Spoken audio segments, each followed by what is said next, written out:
The sun had just begun to dip below the horizon when Amaka, shaking with emotion, pulled Ngozi in front of her. Her voice was unsteady as she demanded, "Show me your neck." Ngozi, confused, but too scared to resist, slowly lowered the scarf that had concealed the mark for so long. Amaka's breath caught in her throat when she saw it. The same birthmark she had carried all her life stared back at her, an undeniable sign that the past had returned. The years of bitterness, pain, and lost time crushed down on her like a storm.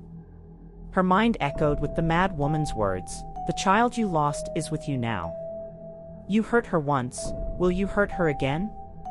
At that moment, the world seemed to shift beneath her. The woman she had tormented, the woman who had served her without question, was the very daughter she had once believed dead. And now the truth had arrived to confront her. The town of Nkata was full of whispers about Amaka, a woman whose immense wealth had built mansions and silenced those who dared speak against her. But behind the golden gates of her home, there was a coldness that no amount of money could ever warm. Amaka had earned a reputation for her cruelty, becoming a figure of fear and dread. Those who encountered her did so with their heads bowed and their eyes cast downward, avoiding her piercing gaze. Her presence alone was enough to send a shiver down the spine of anyone nearby. The servants in her mansion lived in constant fear, dreading her every movement. They anticipated her anger, always on edge, like prey waiting for a predator's strike. A dish served too cold, a floor not swept to her standards, any tiny mistake could set off her fury. And when she didn't speak, the silence felt suffocating. Amaka's cruelty had become a legend, a curse that people dared not speak of too loudly. Even the wealthiest traders, who came to sell their goods in Nkata, would shudder when they realized they had to do business with her. They were careful with every word they spoke, every movement they made, and every glance they cast, trying to avoid angering her. Some, too terrified to face her directly, even went so far as to use intermediaries, as though the very air around Amaka carried a dangerous poison. Amaka had no friends. She didn't need them. She had learned long ago that people only brought pain. Anyone who dared approach her with kindness would quickly learn that she could not be trusted. Their attempts at friendship would be met with cruelty, and Amaka would use them only to turn on them when they least expected it. There was a time when Amaka allowed a woman into her life, someone who thought she had earned the privilege of being her friend. But Amaka, ever calculating, grew bored of her. She manipulated her, turning the woman's affection into a weapon until the woman broke. Her spirit was shattered under the weight of Amaka's constant insults and emotional abuse. Whenever Amaka pretended to befriend someone, it never lasted. Her friendships, if they could even be called that, were nothing more than masks she wore to feed her ego. Beneath the surface, she was always plotting, always taking, and when she was done, she discarded people like they were nothing. Her so-called friends never had the chance to see the real Amaka, the cold-hearted, ruthless woman who could destroy anyone with just a single word. Amaka had always been part of a family that appeared to have everything: wealth, status, and a sense of pride that only those with generations of history could claim. She was the youngest of 3 children born into a strict and conservative family that valued their reputation above everything else. Her father was a stern man, a successful merchant who demanded discipline and order in all things. Her mother, though gentler, had a quiet yet powerful authority, believing in the importance of tradition and doing whatever it took to uphold it, even if it meant making difficult sacrifices. Amaka's siblings were her 2 older brothers. Both had already settled into their own lives, each with their own families. From a young age, they were taught to follow in their father's footsteps, to make money, keep their family name untarnished, and never allow anything to ruin their reputation. As the youngest, Amaka was often overlooked. Her brothers were distant and more focused on their own lives than on her, but their indifference never hurt as much as what came from the people who should have cared for her the most, her parents. It was during one of those rare moments when Amaka let her guard down, She trusted someone completely that her life would change forever. Her uncle, who had always been close to her family, was someone she had known her entire life. He was her father's brother, a man who, although not as wealthy or successful as her father, had always played a supportive role in the family. To Amaka he was a confidant, a protector, and someone who always seemed to care about her well-being and encouraged her to chase her dreams. But when Amaka became pregnant at the tender age of 18, it was her uncle who took advantage of her innocence. His words were sweet, and the promises he made to her were even sweeter. In her vulnerability, she trusted him fully, unaware that his affection hid a darker, more sinister side. She believed that the love he offered her was genuine and that it could fill the emptiness in her heart. When she discovered she was pregnant, it was he who was the first to abandon her, denying any involvement and blaming her for what had happened. Amaka's parents reacted with a coldness that cut deeply. Instead of comforting her or showing understanding, they cast her aside. They viewed her pregnancy as a curse, a stain on their family's name. Her mother in particular could not hide her disgust. "How could you let this happen?" she had said, her voice thick with disbelief. "You've brought shame to us all. You are an abomination, Amaka." To protect their carefully constructed lives, her parents made a decision. They kept Amaka hidden from the world, tucked away in their home where no one could see her. The news of her pregnancy was confined to the walls of their estate. Only a few trusted servants knew about it, and they were sworn to secrecy. No one would speak of it outside the family. In her isolation, Amaka's world became smaller and smaller. She was hidden away from the public as if her very presence was something to be ashamed of. Her family arranged for a nurse to come, someone who could help her through her pregnancy in the privacy of their home. But looking back, Amaka realized this arrangement was just another cruel measure to keep her locked in the shadows, away from the rest of the world. When the time came for Amaka to give birth, it was not in the comfort of a hospital or surrounded by the support of loved ones. She gave birth at home in solitude, with only the nurse by her side. Her parent, who had been so distant, remained far from her, as if her pregnancy itself was something to erase. Amaka's baby girl, the one she had carried with such love and fear, was born quietly. For a brief moment, Amaka held her baby in her arms, her heart swelling with love. It was the only time she would ever be able to hold her child close. But that fleeting joy was short-lived. Just hours after the birth, her parents entered the room, their faces cold and unreadable. Her mother, with a voice as hard as stone, told her that the baby had died. "It is better this way," she said, her tone devoid of warmth. "This child was a curse and a product of your shame. It is good that she died. You are an abomination." The lie they fed Amaka was more than a betrayal, it was the final blow that shattered the innocence she once held. They took the baby away from her, and Amaka never saw her child again. The baby was gone, not because of death, but because of the cruel hands of those she had trusted most. The world she once knew and the people she once believed in turned their backs on her, leaving her alone, abandoned and broken. And in that moment, the Amaka who had once been soft, loving, and innocent disappeared. The woman who would rise from that pain would be one forged in bitterness, betrayal, and a deep, unhealing wound. In the months after Amaka lost her baby and experienced the heart-wrenching betrayal from her parents, she became a shell of her former self. The pain she carried inside her heart was too deep for words. It felt like her soul had been ripped apart, and no matter how much she wanted to cry, her tears were long gone. She had cried so much already that all she had left was anger, an anger that burned fiercely inside her and kept growing day by day. Amaka's change wasn't sudden, but it was clear. She started pulling away from everyone in her life. Her family, who were once the people she turned to for support, now felt like strangers. Her two brothers, caught up in their own lives and families, barely noticed how much she had changed. But her parents did. They saw it, and it scared them. The sweet, innocent girl they had once known was gone. What stood in her place now was someone they couldn't understand, someone cold, distant, and hardened by pain. Over time, Amaka's heart grew harder. She told herself she could never trust anyone again. The world had betrayed her in the worst way possible, and she made up her mind that she would never let herself be weak again. Trusting people, showing kindness, or loving anyone were things she felt she could no longer afford to do. Instead of looking for comfort in others, Amaka threw herself into building a life of power and wealth. She decided to prove her worth, not through love but by becoming unstoppable.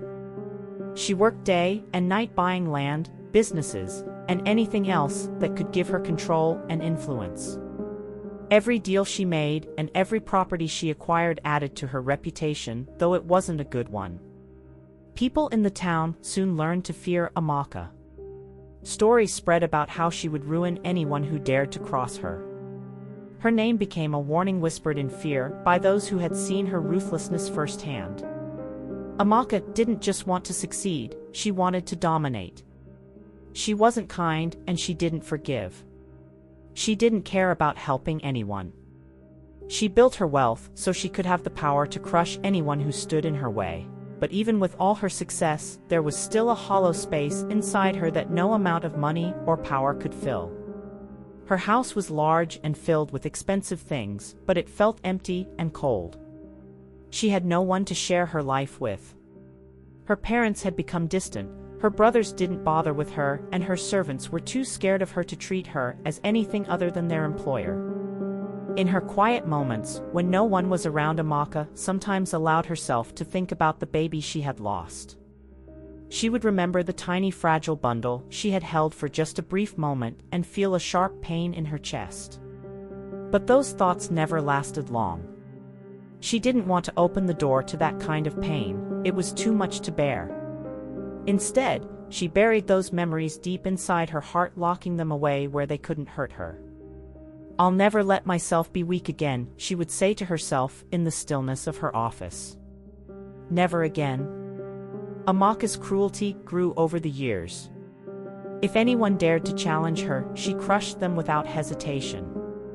One day, a former business partner, a man who had once been her ally, made the mistake of questioning her methods. He thought he could expose her flaws and weaken her position. Amaka didn't hesitate. She destroyed him. Using her wealth and influence, she ruined his business, tarnished his reputation, and left his family in poverty. The town was terrified of her. No one felt safe. Even those who had once worked alongside her began to distance themselves, knowing that she could turn on them at any moment. Amaka's name became a symbol of fear. But for all her strength and success, Amaka was trapped by the walls she had built around herself. She refused to let anyone see her vulnerability, but in doing so, she had cut herself off from love and happiness. Her heart was like ice, cold and untouchable. No amount of money, power, or success could melt it. Meanwhile, in another part of town, Ada, the nurse who had helped deliver Amaka's baby, made a decision that would change her life forever. From the moment she held the infant in her arms, she couldn't bear to leave her. The baby's innocent eyes seemed to plead for love, and Ada knew she couldn't abandon her.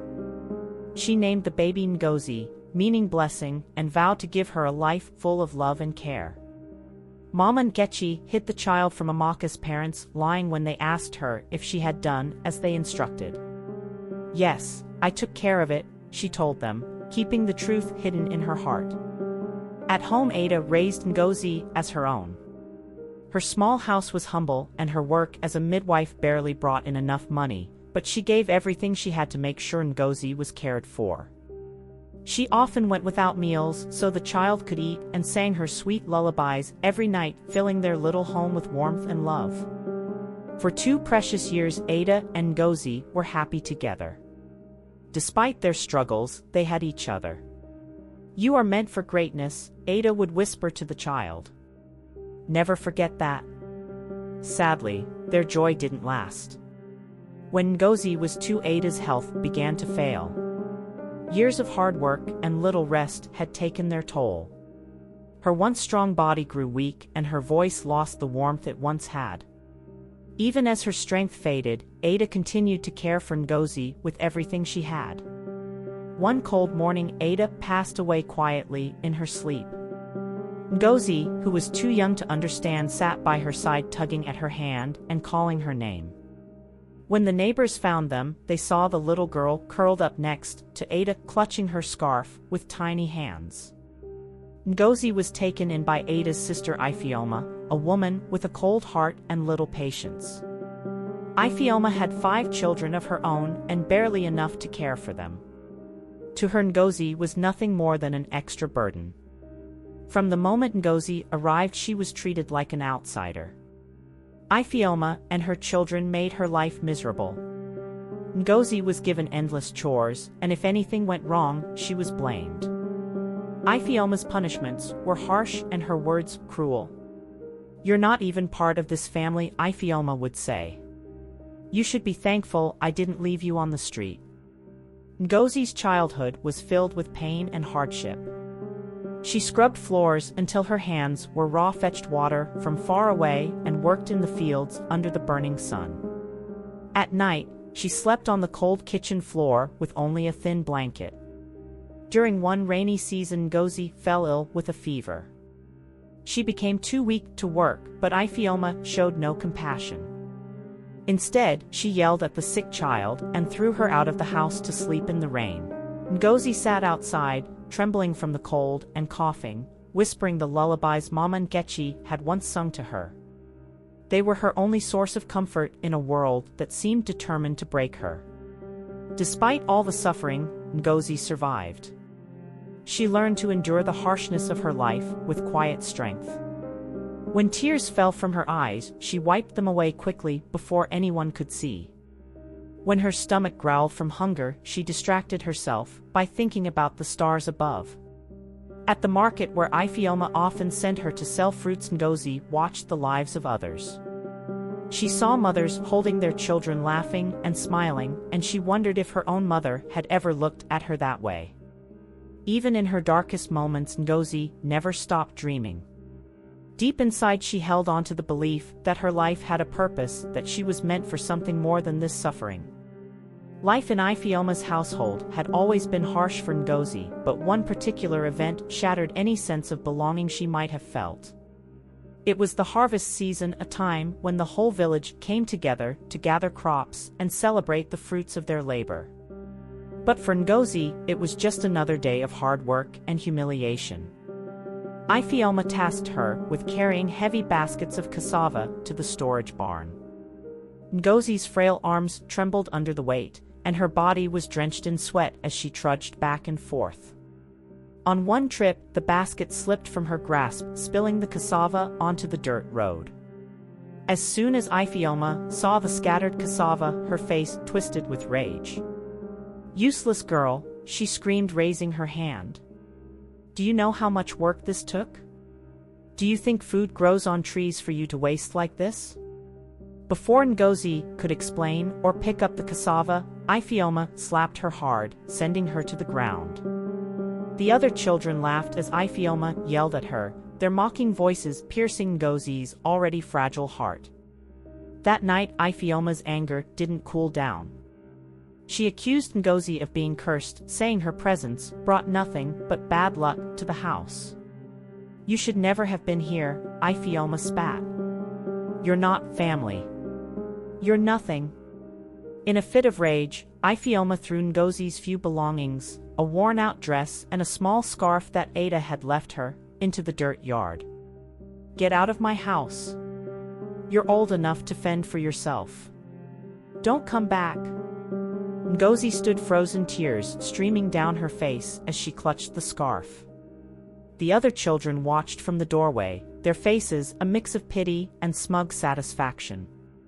No one spoke up for her. No one helped her. With nowhere to go, Ngozi wandered aimlessly through the village as dusk fell. The once busy streets emptied, and the chatter of merchants and children faded into silence.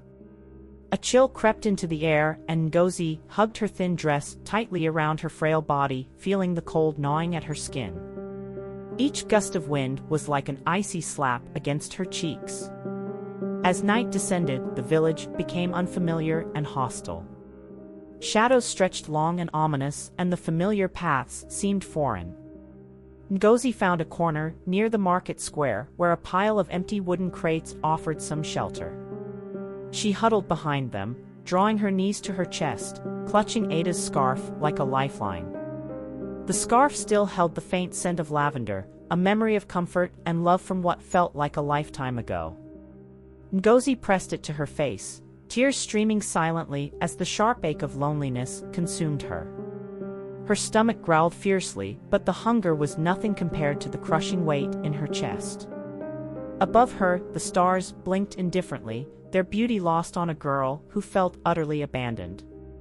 Somewhere in the distance laughter echoed, a family sharing an evening meal, children playing before bedtime. The sounds cut through Ngozi like a knife, a cruel reminder of the life she had been denied. She tried to sleep, but the cold ground offered no comfort, and every rustling leaf or distant footstep jolted her awake.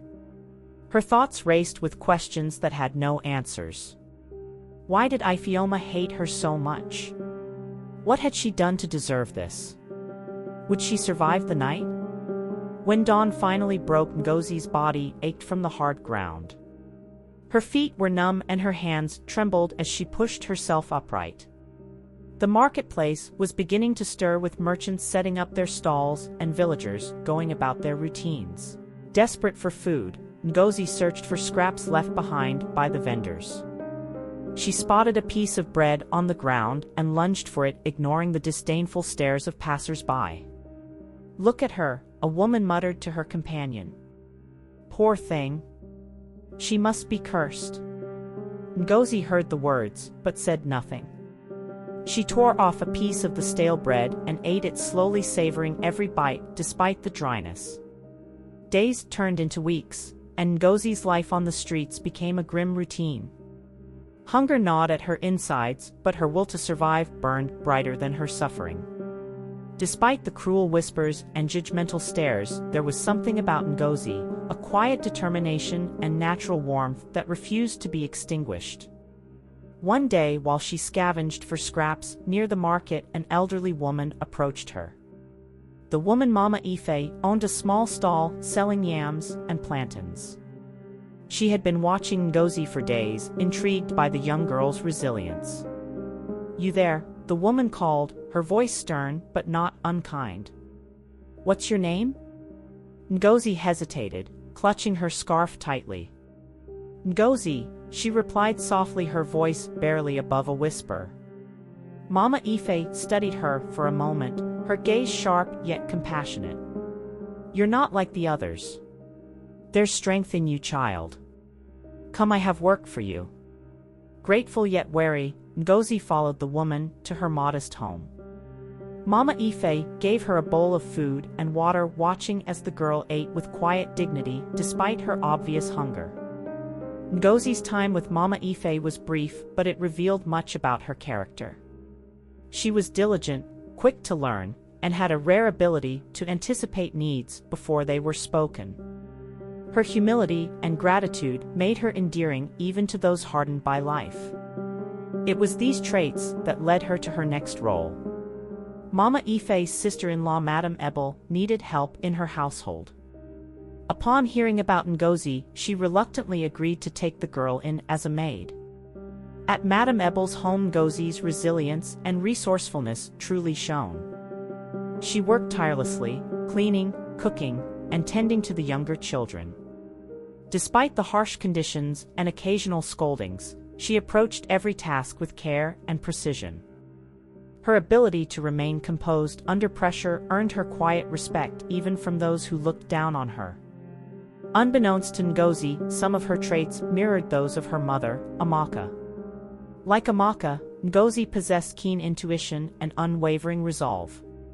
However, unlike her mother, Ngozi's hardships nurtured empathy and kindness rather than bitterness. One striking similarity was her love for order. Ngozi had an almost obsessive attention to detail, ensuring every corner of the home was spotless and every task completed to perfection. This trait, while appreciated by her employers, was often mistaken for servility. Another was her ability to read people. Ngozi could sense emotions and unspoken tensions, a skill that allowed her to navigate the complexities of household politics. This quality would later play a pivotal role in her story, particularly in her interactions with Amaka. One evening, while Ngozi cleaned the veranda, Madame Ebel's toddler stumbled and fell. Before anyone could react, Ngozi had rushed to the child's side, cradling him with a tenderness that brought tears to Madame Ebel's eyes. "You have a gift, Ngozi," Madame Ebel said softly. "A heart that sees beyond itself." These words stayed with Ngozi, though she didn't fully understand their significance. She continued to work diligently, unaware that her path was being intricately woven with that of the woman who had unknowingly given her life. Ngozi's life, though still a struggle, had stabilized somewhat in her current position. Her reputation for being diligent, quiet, and thorough had earned her some degree of respect in the household. But there was always a part of her that yearned for something more, a life beyond the constant battle for survival. One day, as she walked through the market, she noticed a flyer tacked onto a nearby tree. It was simple but bold: job opening for a housemaid at the estate of Amaka Ngozi. Must be hardworking and loyal. Apply in person. The name Amaka Ngozi rang a bell. She had heard whispers about the wealthy woman, the kind that worked in silence and kept to herself, known for her harshness and her power. But there was no denying it. This could be the opportunity she had been waiting for. A better life, a chance to escape the life she had been living. With a deep breath and no time to waste, Ngozi made her way to the grand address listed on the flyer. The mansion loomed in front of her, intimidating and pristine, far beyond anything she had ever known. She hesitated at the gates, her heart racing. Could this really be it? Could this be the place that would finally offer her peace, even if just for a while? Before she could turn back, a familiar face caught her eye. It was Madame Ife, the kind woman who had sheltered her in the past. "Ngozi, is that you?" Ife asked, eyes widening as she approached.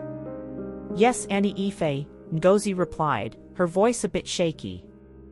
"I'm here for a job with Amaka Ngozi. I saw the flyer." Ife's brow furrowed. "Amaka Ngozi? That woman is complicated. She doesn't trust easily, child. I don't know if you should be getting involved with her." But Ngozi was determined. "I have to. I need to make a change in my life, Auntie. Please. I'll be careful." Ife sighed heavily. "Very well. But remember, child, don't let anyone break your spirit, not even her." The gates creaked open and Ngozi stepped into the lavish estate, immediately feeling out of place. The stark contrast to her previous life was almost suffocating. Inside, she was ushered to the drawing room by one of the assistants. There, sitting with an air of calm detachment, was Amaka. The woman looked every bit as regal as the rumors had said. Her presence filled the room, strong, commanding, yet distant. "Who are you?" Amaka's voice cut through the silence like a sharp blade. "My name is Ngozi, ma'am," she replied, keeping her head lowered. "I'm here about the position." Amaka studied her with a piercing gaze, her expression unreadable. There was no immediate warmth in her eyes, just cold calculation. She didn't smile, didn't welcome Ngozi with any kindness. But there was something unsettling in the way she watched her, almost like she was sizing her up and examining something deeper beneath the surface. "You look like someone who knows how to work," Amaka said after a long pause. "But that's not enough around here. You'll need to prove yourself."